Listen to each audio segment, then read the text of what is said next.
Report Khairpur मीरस bureau chief Syed Hussain Shah Jilani. Pakistan peoples party district Khairpur जे तरफ़ खां वफ़ाक़ जे पानी बिजली ऐं गैस जी लोड शेडिंग जे ख़िलाफ़ जिलानी हाउस खैरापुर खां प्रेस क्लब खैरापुर ताईं पुरअमन रैली कढी वई।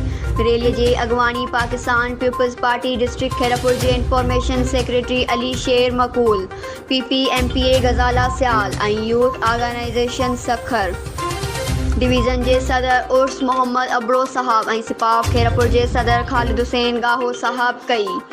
रैलीअ में PP डिस्ट्रिक्ट खैरापुर जा तमाम ऐं ज़ैली विंग्स जा यूथ स्पाफ लेडीज़ विंग हारी कमेटी जा तमाम अहदेदार वॾे अंग में मौजूद थिया। तमाम क़ाइदीन तक़रीरनि में चयो त इमरान नियाज़ी सिंध जे ख़िलाफ़ ज़्यादतियूं बंदि करे, न त असां चेयरमैन बिलावल भुट्टो ज़रदारी साहब जे हुकुम ते पूरे पाकिस्तान खे भलाई रखंदासीं।